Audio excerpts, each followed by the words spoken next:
What up, Pittsburgh Steelers fans? Matty P, Marky D, another episode of Steelers Touchdown on the Boys.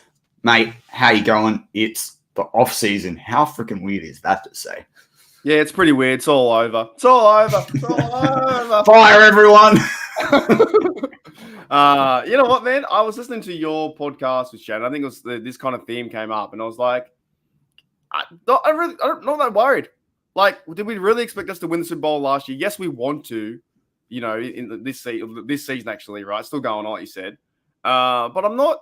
I still feel it's like an extension of 2023 and 2024. And you even said it last year too, that this year would be a maybe, and next year is a possible could be a contender. So all the Fire Tomlin crowd, I don't really understand why you're yelling. This is probably the worst point for you to yell Fire Tomlin because it's a few years removed from Big Ben. It's a new kind of style. Big Ben kind of hanged on near the end, and it doesn't. I don't know, man. He did his best to get there. We had Mason Rudolph. We had injuries. TJ Watt was out. And I just don't see how. And he'll sign this contract. He'll sign a 3-year contract coming up.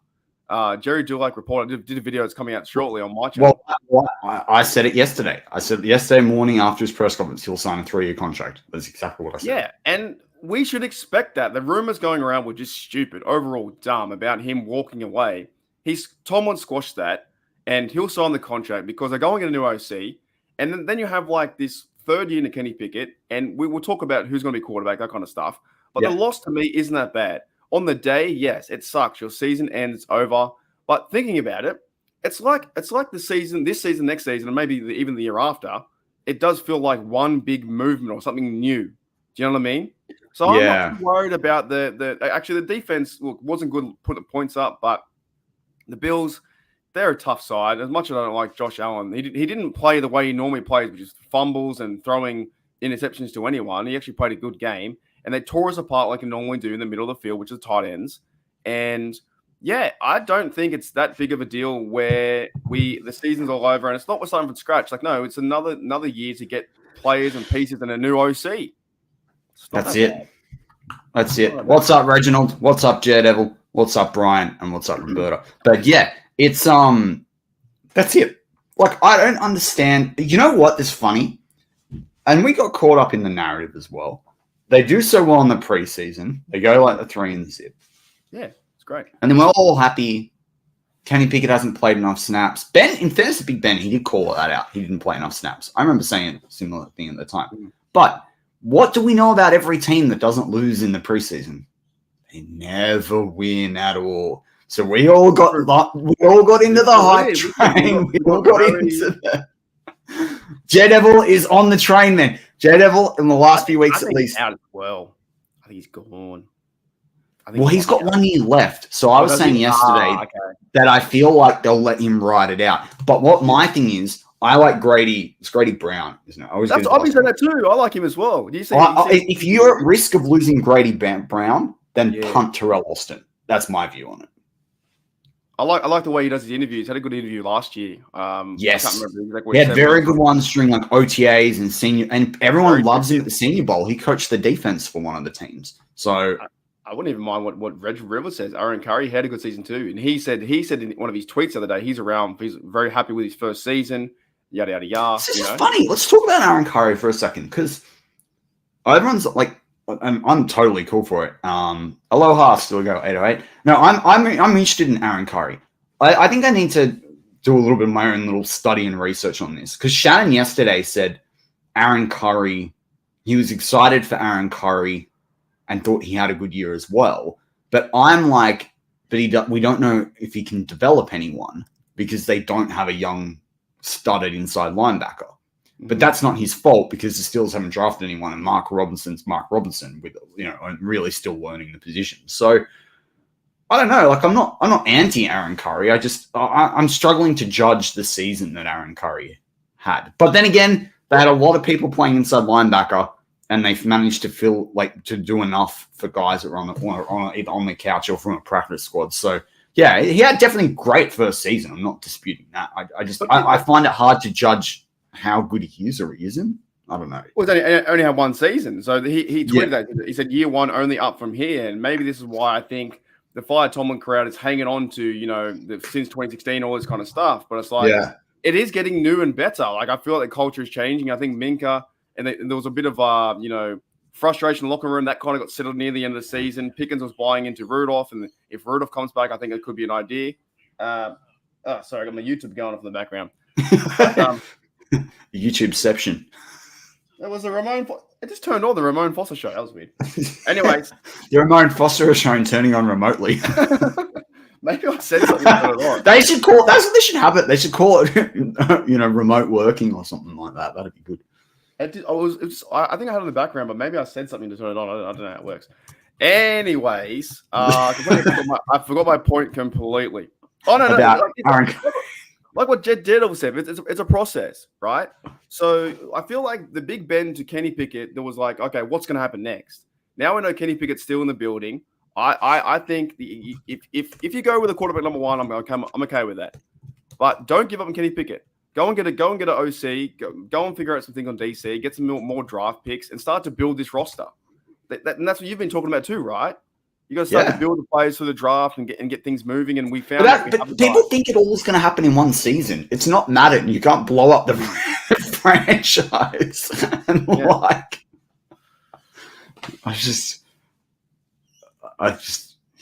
I can't. That's why I don't think it's that bad of a season. Like we went 10-10, we got the playoffs. We went 10-7. You got third in your division, the hardest division in the league because everyone was a playoff record, winning record, right? And they had made some errors, but at the same time, they did some really good things too. And this came down to if we win that game, there's no credit for Tomlin. But if we lose it, it's like fire him. And I think sometimes now the reality of fans is you got to check yourself. And if he signs a contract for 4 years, just accept it. Accept it. Like that's it. Like, well, all I'm going to say, I don't want to get political at all, right? But it's like Toddy said in there, Tomlin for president, right? It's like when I hear people say, not my president, like I hear Americans say that. I'm like, well, yeah, the person's your president. I'm sorry, but that's what it is, right? Like my Tomlin, like I heard people threatening in the comments of the Steelers press conference video yesterday, I'm never going to watch again, and I've been a fan for this and for this many years. And I'm like, okay, but the only person you're hurting is yourself. Like one bloke said they should change. I'm not following this team anymore. I followed the Steelers for 49 years. This team should be called the Pittsburgh Mike Tomlins. I'm like, what are you talking? I basically said to him, no, then. I said to him, they're not. But like, why would you just give up after 49 years? Why wouldn't you ride it out? And the guy's like, don't criticize me. I've been like a fan for 49. I'm like, it's not criticism. I'm just like, why would you hurt yourself like that? Yeah, I don't know. Can we not accept defeat? You know, you got to accept defeat sometimes too. If you're losing, well, accept it. And like only one team can 100. Yeah, 100. Yeah, Trubisky. Well, I'll be critical of Tomlin in a few things. Trubisky shouldn't have played, and Matt Canada was the wrong choice, right? But then near the end, he figured it out, and that's why this season I think is going to be very. I don't think Matt Canada. I don't know if you've heard my narrative with Shannon. I don't think Matt Canada's decision was Tomlin, and I don't think he was able to make that. I think the Steelers did the classic. We'll ride it out with someone, and I think he had to basically not. Begs the wrong word, but I think he had to make a pretty strong case to Art Rooney II. Well, I don't think he's responsible for the firing of that because he was frustrated. He was frustrated at the end of last year. He was frustrated at the start of the season against the 49ers. Like I just think Tomlin's got too much integrity. I know people will come at me and say I'm a Tomlin sympathizer. I'm happy to criticize a lot of things. I think he went to Mason Rudolph very late. I think he's admitted defeat 100%. On that. We know that. Clear. But I don't think Matt Canada was his. I don't think that's on him. Well, the thing is with the stuff like that, like we can criticize that. Like Dad said, they shouldn't have played Trubisky. They should have played Rudolph like this. Same time with Matt Canada, you had to run that down till the bus was on fire to find out and go, oh my god, it's over. Same with Trubisky. You had to do that because otherwise people would say, well, you didn't give him a shot. They gave Trubisky as much chance as you could over the last 2 years. He's now done. And then, of course, when they start Rudolph, rather than just be happy and like, oh, Rudolph's starting, let's go. Oh, we should have started Rudolph 4 weeks ago. Why? You had to go through the progressions, right? Well, as I say, even financially, they owe Trubisky a fair amount of money, like a decent amount of money. You can get a really key position with that money. You could have got a safety this year, which would have helped you a lot. It would help you win probably 2 games. But when they made the decision to move from Trubisky to Mason, it wasn't just, we're moving from Trubisky to Mason Rudolph. That means Mitch Trubisky out of Pittsburgh. He's not come back. He can't be the backup after being benched after that. Yeah. So people assume that they make that decision like this. And it's like, that's not how it works. It's a freaking business, man. Like, and also Mason needed time to get up to speed, right? Like, you can't go from just playing third team scout reps to then just jumping in as the starter. Like, I just think overall, like, how would you, I guess, grade this season or your perception of the season? I don't think it was that bad. I think it was quite successful. I would give it a B minus. Yeah, I'd give it about that too. B minus, B. Only because, like, we had a really good rookie draft class. Mm-hmm. We found a guy like, I think Eric Rowe, you got to go re-sign that guy. I feel like we continue to clean out the crap from the whole COVID thing and the back of Big Ben and limiting on contracts. TJ Watt had a bounce back year after being injured last year. That wasn't necessarily going to go well. I feel like, think about it like this. We got a linchpin on the offensive line. We got a linchpin on the defensive line. We got a linchpin at cornerback. We got a linchpin at outside linebacker as well. Potentially a tight end. We don't know what Trice is going to be. When are the Steelers, and I think Spencer Anderson in year 2, look out for him. He'll be that way too early tip in January going into August. Spencer Anderson will be a camp darling of this team and play well in the preseason and be fighting for a spot. If you hit on every draft pick, right? You can't argue with that, man. Like, you only need 2 or 3 of those types of drafts and you're set. So I just think, like, it's why I phrased the show title this week about, like, rebuild to retool. Like, I think they're through a lot of the rebuild. Now it's retooling. Now it's saying, all right, where do we have to get better? Where do we have the gaps that exist? Mm-hmm. And, the other thing too, Steel fans that are negative and sit there and say, Kenny's not the guy, Mason's not the guy, none of these guys are the guy, go draft someone.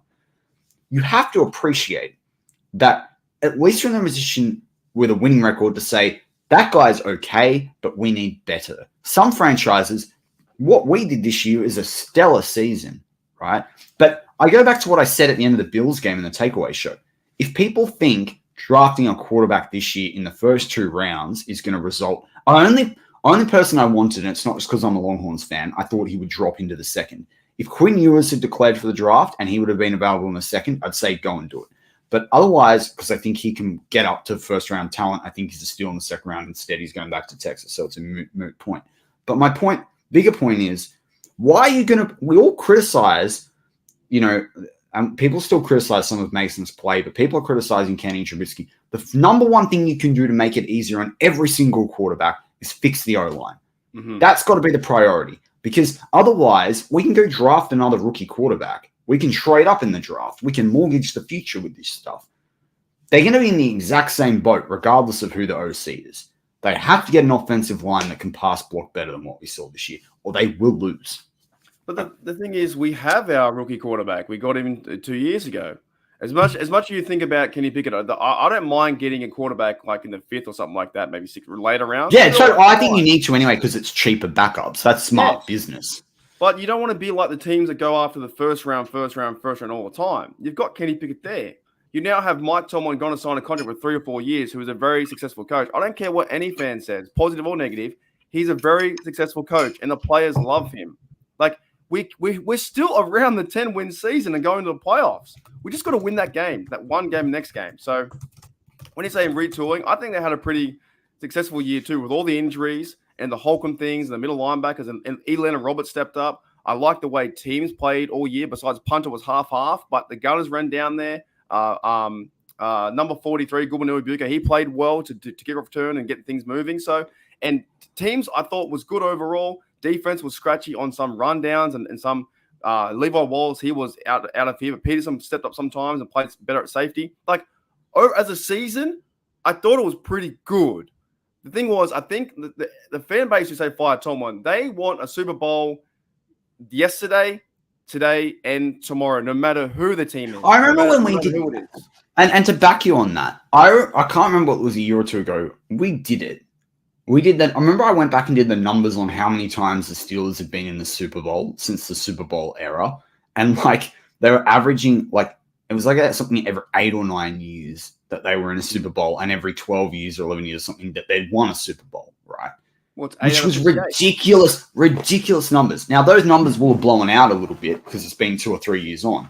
But like, quite honestly, there are teams that have never even been there. Like, look at Detroit.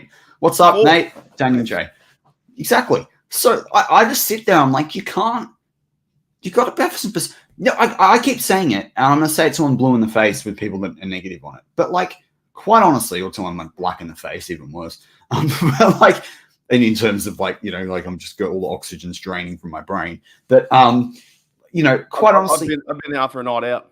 Yeah, that's it. But like, who expected this team to have double digits? Most people, apart from our fans and our listeners, because we all know how the Steelers can respond, the majority of the NFL community, including the majority of Steelers fans, definitely thought the Steelers were going to be like 7-10, 8-9.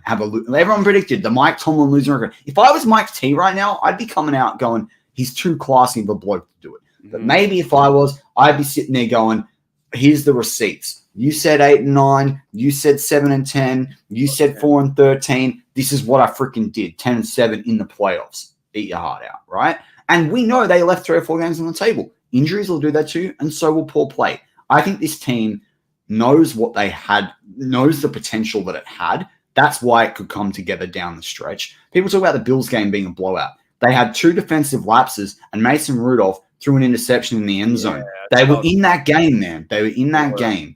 They know how to play playoff football. I said that for the last 6 weeks of the season. They're playing playoff football. They run the football. They play hard defense. They know how to get turnovers and to limit turnovers on the other side when Trubisky's not back there.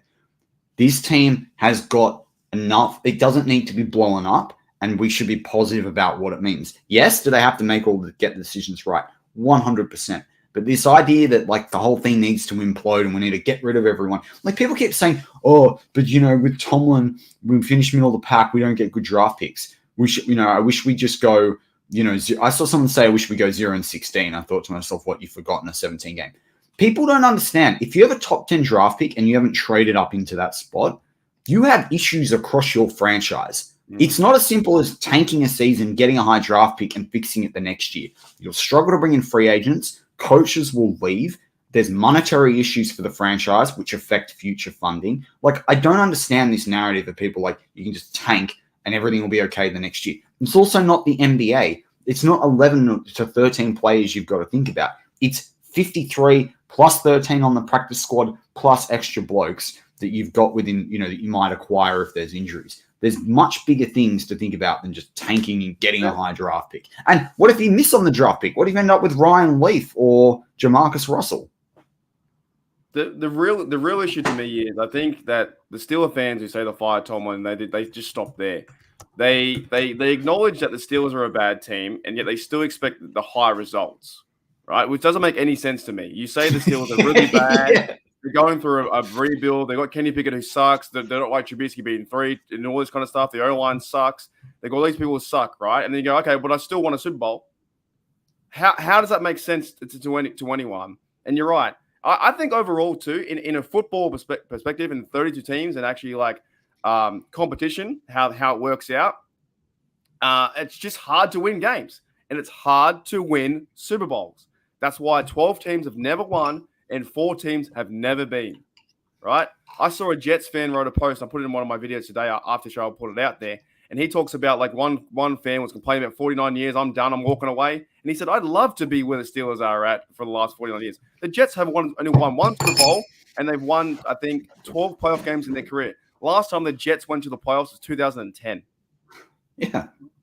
Come on, man. That's why I like in this season, and this is why this season doesn't feel like a loss. It feels like it ended, and we're still talking about 2023 and what's going to happen next, and how we do a retool, rebuild kind of thing, and we move forward with the guys we have Darnell and the Herbigs, and you know what I mean? It feels more re-energized, and then Omar Khan have another great season, and Mike Tomlin getting this team, what it's going through, to the playoffs is not too bad. It's a win. It's a win. Even though we lost another one, it's a win. It's a win to me. Totally. If people don't think that two defensive legends like Hayward and what they think of Mike Tomlin, that should tell you everything you need to know, right? Like, don't listen to me. Listen to TJ. And the fans calling TJ out now. I've read internet stuff that their fans are saying, "Well, we want TJ traded." Then you're an absolute joke if you think that. I've read a few Twitters about saying that people that were, well, if TJ thinks about Mike Tomlin, he should be traded too. It's like, you're not you guys at home, but you guys. I've seen a few, man. Yeah. TJ backed up Tomlin and so did Cam. Man, right. I'm not on the Deke, man. They're a fake fan. They're a fake fan. If you don't want TJ on this team, because of his opinion of the coach, right? Don't listen to me about my stuff. Listen to TJ who, and you know what too? I get this narrative of like, we don't see everything. I see nothing. We're in Australia. We see nothing. We see 1%. You know where we see them, Matty? We see them on the press conference, on the field, and that's about it. What about their dinners or their texting or their barbecues they have together, like the camaraderie that you have a coach and players and all these things and the inside jokes when you're at work? We don't see any of that stuff. Do you know what I mean? Could you imagine being working for Mike Tomlin, being a player, how much fun it would be, or vice versa? Totally, man. We see on the field for 60 minutes, which goes for 5 hours, and we see a press conference. And then we judge that. That's all we see. So I think we need a bit of a different kind of perception of what we see and how we feel about certain events because I 100% agree. I 100% agree. Yeah. I used to work, I'll bring that Gavin's point back up. And I do agree with what you said earlier, Steeler 808, is you can't just crown Mason straight away. But no. I used to work for a very high-profile public figure in our country, and you'd see some press conferences on the news at night, and they'd snip 30 seconds together, and it would be completely unrelated to what the actual point of the press conference was. And I just used to sit there and say to people, like, we got no idea. The information we're being fed, it's filtered. We don't know what goes on. Even if the information of what we see in a split second is exactly what happened, you don't know because you don't have context. You weren't there. And there's always, it's like that common saying, there's three sides to every story. There's this person's side, there's this person's side, and there's the truth of what happened. And we only see one side all the time. So we see nothing really when you think about it. Following a team, we follow reporters, we follow the national media, and the Steelers give us a glimpse of a 1% for a press conference and also on the field. And the rest is we make up, or we paint a narrative from stories that companies are getting paid, not like us because we're fans. We're different on our stuff. We talk about what's happening. They make up what has happened, and you can't deny that. They do, of course they do. They make up so much shit. Schefter, the stuff. But Gavin says he gets our point, but we've been trying to patch across together since Killer Bees were here and ended up wasting Killer Bees. And I don't disagree with you. But I think this goes back to Kevin Colbert, because when you're paying expensive players, you need to back it up with people in the mid rounds. And I'm firmly on the camp that Colbert controlled those drafts. He made a lot of those decisions. He overrid people. I think he had a greater sway with the Rooneys than Tomlin did. I'm sorry. I know that sounds like Tomlin apologist, but if you go through the 3rd, 4th, and 5th round picks over the last 13 years, there's massive holes there, and that's a great point. Yeah. Well, great point. We can be critical. I just see a lot of I see more negative than I do see positive. But you can be critical. Yeah. It's the defense has been this good plays. They bend but don't break, and we haven't seen the old days for sure. The run game was non-existent this year, stopping the run, and also secondary getting burnt toast all the time. It was just it's hard to watch. There always needs to be improvement. You can be critical of Mike Tomlin and his timeouts and things like that. I get that stuff. I'm just talking for an overall thing of if they sign for 3 years, it's about time to deal with it. That's it. Maybe you get rid of F, I, R, and E from your phone. I don't know. Totally. But this is totally Gavin. But this is the challenge with team building. Here's an example, right? If Herbig has another good year, I'm open to trading Highsmith. Why are we going to spend $40 million a year on outside line, or plus almost $50 million a year on outside linebacker. Like, why? We can't stop the run, which eats the clock. We're going to have to pay. Joe Porter's going to need a big contract, but that's the salary cap. Like, there's always going to be, and I get your point, Gavin. Like, it sucks that our defense is going to be old. I think the defense is already old, if you think about it, with Cameron Hayward. Like, is Minka on his last contract? I mean, I know it's a 5-6 year deal, right? So he's probably got a couple more years after that. But the defense is already old, really. Like, and we're trying to rebuild the offense. I said it to Mark in one of our messages back and forth this week. The Steelers lost a lot of veterans in a very short space of time on the O-line, for example. Villanueva, DeCastro, Ramon Foster, all gone. Gilbert, all gone in a very short space. And Pouncey, all gone in a very short space of time. And they're still trying to fix that problem. So and Gavin, I agree with you. I don't understand how we didn't bring in a linebacker after Shazier got injured. That's why they lost.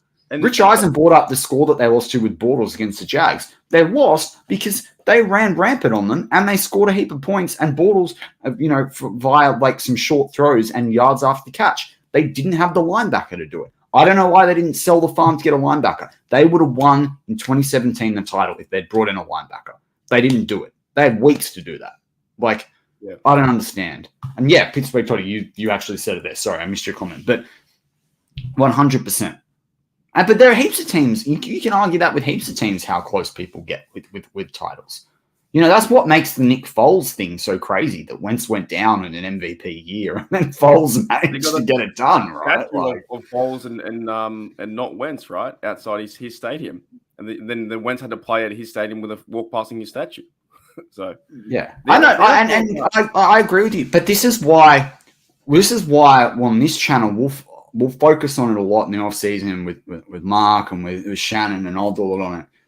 I think the Steelers have gotten wrong, in my opinion as a fan, in team building, is that at each position, ideally, you want a set number of veterans and you want a set number of young guys that are on the rookie deal. So it's not only is it financially manageable, but you're getting guys mentored and you've got guys that are experienced, but you can bring in youth and injection. And you, particularly in a 17-game season with extra playoffs as well, you can manage the snaps. The Steelers don't do that. Look at the linebacker room. There's one young guy, and he's the crappiest guy on the depth chart in Mark Robinson, right?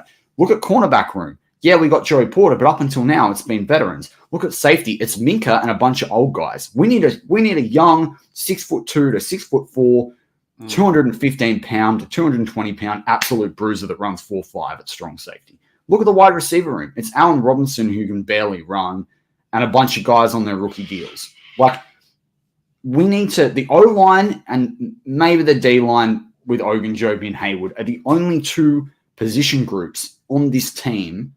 And running back, I think it can be a bit different because obviously you need young running backs, and Najee's kind of a bit more of a vet. But there's really two, maybe three positions on the entire roster that have a good amount, a mix of veteran experience and youth talent, speed, and athleticism and depth.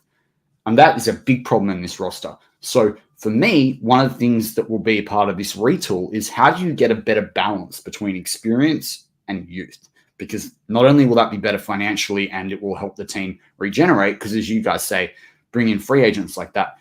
If you've got good youth talent there as your base level on cheap rookie deals, that allows you to go and get the pieces you need in free agency.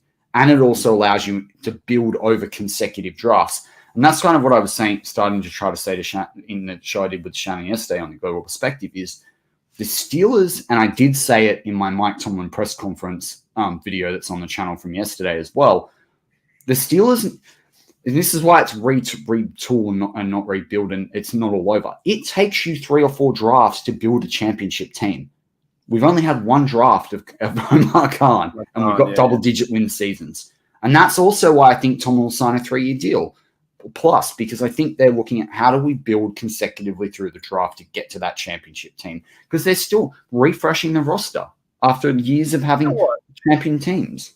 That's a really good point. Putting the Mike Tomlin thing aside, in Omar Khan's first year, 10-7. Why can't we start with that idea and not? My huge thing. What I get most annoyed at is it's the same ongoing argument from 2016, from our last playoff loss, that has lingered on 8 years now. 8 years of all this crap, and it's based in one game now, but it's completely different. Now you're right. We have Omar Khan and Tomlin. If it's Tomlin and Omar Khan together, 10-7. If it was Tomlin's first year, it's pretty good, isn't it? 10-7 and getting to the playoff loss. Correct. So why can't we pair them together and move from that point? That's not. Well, I think Khan and Tomlin have a better relationship, or a better mutual respect relationship, than Colbert and Khan, Colbert and Tomlin had. Clearly. Maybe that's why Mike Tomlin was pretty frustrated throughout the whole season, because he couldn't get things done with the Canada, with the Trubisky, and now he's... Well, that's what Shan said yesterday. He's like, why, if you're Mike Tomlin, why would you sign an extension with the team when you don't get to make the call on Canada, when you've won 17 years of no losing season, and you've won a Super Bowl and taken the team to 2 Super Bowls, and the Steelers won't let you decide who your OC is? That's what I was talking about too. A few weeks ago, I was like, well, maybe Mike Tomlin might leave because he wants to leave, not because of the Steelers. He might want to leave because he's done with all the stuff. But I feel like now he's checked in, and he can go. They can go and get an OC. Maybe the coaching staff and the Rooneys can help out and see what they get someone really good to come in and build it from there. Because I think that 10-7 in first year of Omar Khan's season with Tomlin together, that's success right there, and they can build upon that. But I agree with still 808. But I also say, look, I do think there's a bit of a narrative that Tomlin doesn't like people that that argue against or say no or are too radically different. But people forget with Tomlin. Tomlin was a young coach. He was one of the youngest coaches in the NFL. He was the youngest coach to win a Super Bowl. You don't think that guy's open to modern ideas? We keep hearing that he can relate to the younger players. You don't think he wants young modern ideas there at OC and DC? Of course he does. I think somebody, because he already said now they're going to go outside the organization. So he can't wait. He can't wait. People said to him, when Big Ben goes, Tomlin will go. He doesn't want to work with a rookie QB. Then he goes on that podcast with Ryan Clark and those 2 other blokes. Oh, the Pivot podcast, and talks about, I'm excited for it. It's a challenge I've never had. It's really hard, but it's a cool one. It's an extension for me. It pushes me outside my comfort zone. All right. He's clearly cool with it. And then they go draft Kenny Pickett.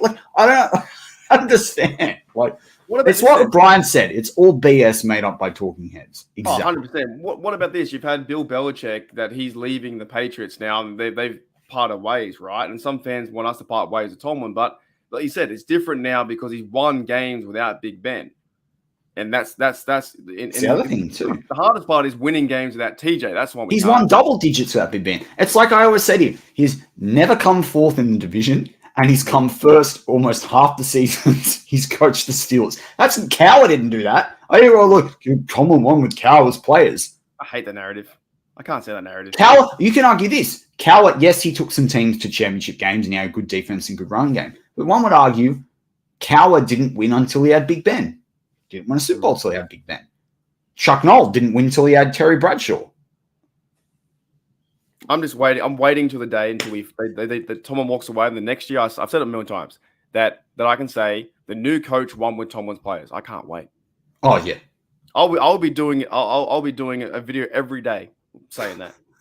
I cannot wait to say that, because the new coach, whoever it may be, Jack Flacco, coach, comes over and be's our Steelers head coach. I don't care who it is. If it's Danny Smith, the new head coach, I'll be like, Danny Smith won with Coach Tomlin's players. I hate that narrative, man. Stupid. But also, you can be a player. You can be a player for how many people? If you played sport and you've been part of the same team with the same group of players, your coach changes the next year, and sometimes you respond to some coaches better than you do others. Right? Yeah. So you might be a Cowher player, right? But you might not have played that well under Bill Cowher. You might play better under Mike Tomlin. You just might relate to him better. He might get that 2% out better on the field and 2% with any job in Boston. Totally. There's some people most people have worked for shittier managers than they've worked for good managers. At least that's what you'll think, right? People will always be able to say, this manager and that manager were the best of my career. These ones were crap. That's life. That's work. The NFL is work. I think they want him to leave because just the amount of media coverage they can do about it. But yeah, Toddy, I saw you put this in some. I've seen you put this in a live. There you go. Some recently, like Karen, totally. The same. That doesn't make any sense What to are me. you talking about? Like, You want to cut all 53 people? You want to cut them all and start fresh? Go for the XFL draft? What the hell? It's dumb. It's so dumb to me. Like, I use the example sometimes of like Arsenal, right? Where in the Premier League, because they're the team I follow there, and they cut their coach for 20 years. They went from making the Champions League every year, or it's like equivalent to, let's say making the divisional round of the playoffs. Then couldn't make it, finished, 4th and 6th and 8th and 9th and 10th out of 20 teams in the league. And it's taken them years to be able to get back, and they've spent hundreds of billions of dollars literally getting back to the top. And they're still struggling to win it all. Like, my thing is, well, people like Five Tomlin, I'm like, who are you going to hire instead? Like, I heard the narrative this week, if Mike Tomlin goes, Vrabel's in. Do we really want Mike Vrabel in? Like, maybe as a coordinator. I don't think that would. But even then, it'd be a new coach would be so different.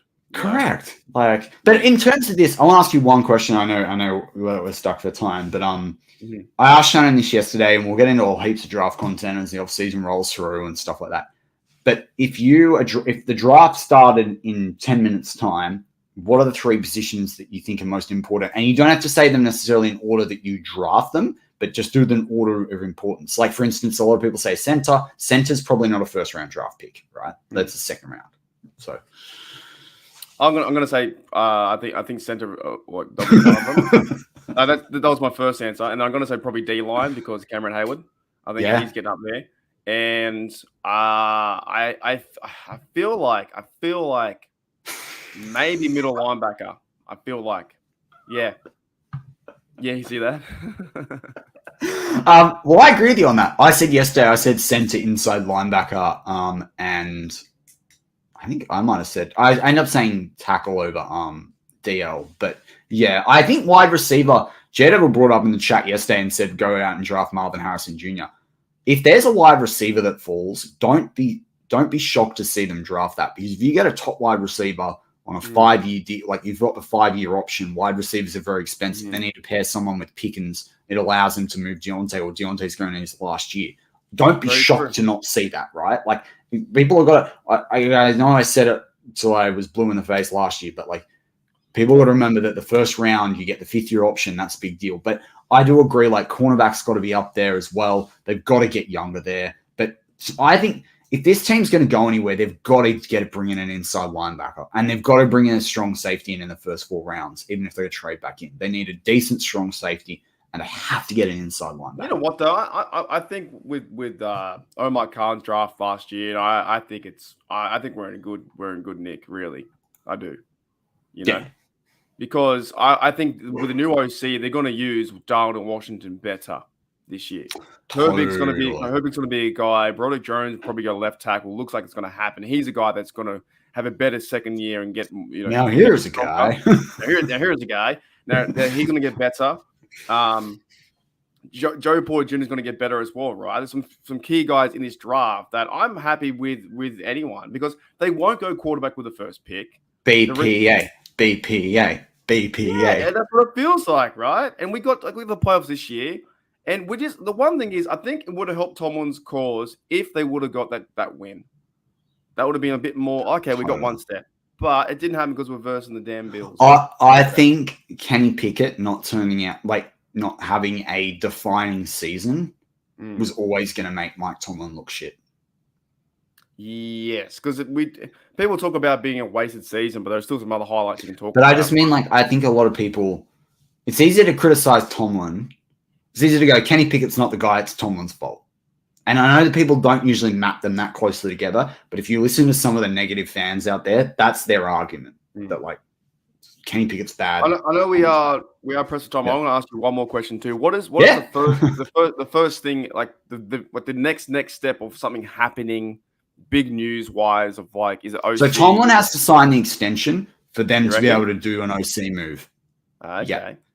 Why is that? Right. Why is that? because if you're an OC, you need to be able to know how long you're going to be in Pittsburgh. You're going to need to give your staff that you bring in. People want to know if they're going to be there for 2, 3, or 4 years. Usually it's 3 or 4 years. So you're going to have to sign that.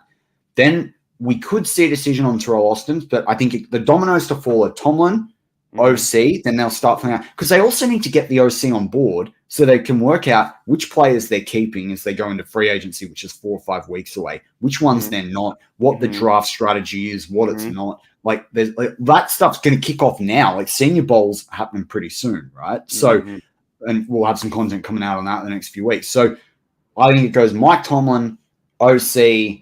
I think then you will know pretty quickly. We'll start to hear rumors. I mean, obviously they can't resign until the season starts, but we'll hear whether Mason's coming back or not as well. I'll do a show. There'll be a show out I'll do this week on what I think his contract numbers could be versus what I would like them to be.